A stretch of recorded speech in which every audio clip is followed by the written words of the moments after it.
Music.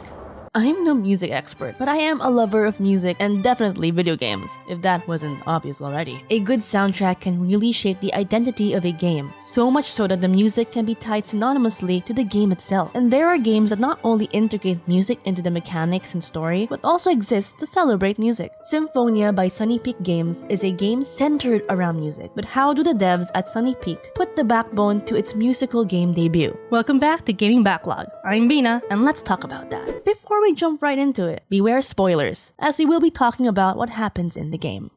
Symphonia's music is all done by a live orchestra, so every note really rends into the entire musical ecosystem that creates its signature sound. The arrangements do remind me a lot of the Romantic period of music, which was a movement known to evoke story and emotion in their pieces. So how does the game evoke emotion? Tell a story about its characters. I was racking my brain on how to best explain how narrative and music incorporate uniquely to Symphonia. And while I was playing the game, I realized I could explain it through one very important aspect: the orchestra. Symphonia was a land flourishing through music, but then sundered and torn apart, with its founding members scattered to the wind. You play as Philemon, a skilled violinist found by a maestro automaton to bring back the Symphonia Orchestra for one more big performance to bring the heart of Symphonia back to life. Each entity you must find has unique designs inspired by the instrument they have mastered. Not only are they distinct in who or what they are by their visual design, but the music of their realms and that which they play are very important in shaping who they are.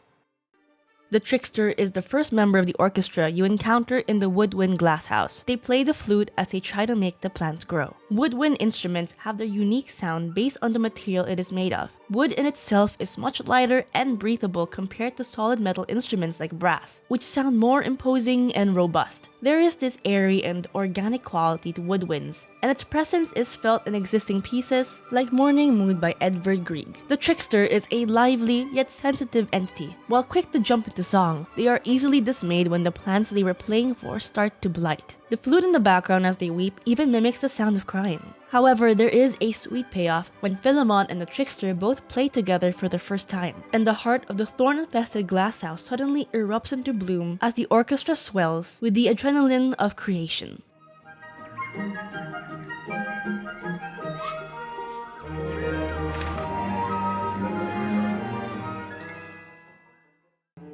The next area to visit is the String Meadows, home to the matriarch, a stately but weary figure who is master of the cello. With the cello, she can change the time of day, and each tune feels like a smooth transition into the next hour. But the work is truly strenuous on her. The cello is a large and imposing instrument. Simply seeing it from afar already shows its presence. The matriarch plays with practiced ease, knowing when to accent a note and gliding through the music. The cello's low notes have a weight to it, especially when we first see her play and change the time of day for the first time. But sort of like how the sun rises and sets, so does the music. When you finally meet her at the end of the String Meadows, your duet takes on what I could call an ascending quality, soaring through the notes as day turns into night. It's almost as if she's breaking free from a rigid routine that cripples her back, and she was able to free herself playing with you.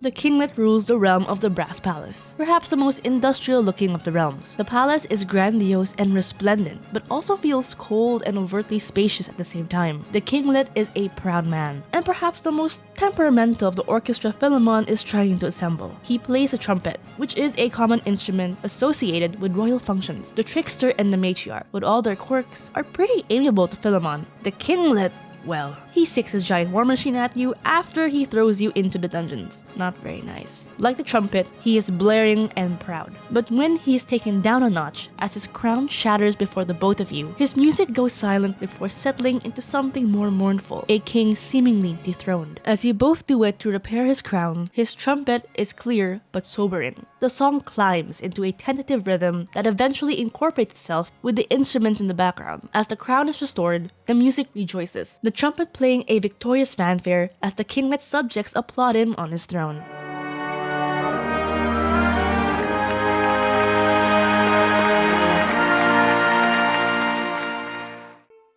The music per entity gives off a beginning, climax, and end, becoming its own bookends to the overarching story, with Philemon himself as the glue that binds it all together. It takes a skilled instrumentalist to adapt to their partner's personal musicality, and it's because of him that the heart of Symphonia is brought back to life. The game devs really showed their love for music and how it can affect video game storytelling. Every sound is engineered with a central theme in mind. It's wild to think that this project and Sunny Peak themselves were formed from a thesis. After a sweeping debut filled with very positive acclaim, we cannot wait to see what else Sunny Peak has in store. And if you're a fan of the game, or just want to learn more about Sunny Peak's work, why not check out our Gaming Connect video where we interview one of their game devs, Simon Laguier. If you want to watch more of our videos, hit that subscribe button and click that bell icon. Your support means everything to us. This has been Bina, and we'll see you in the next Gaming Backlog.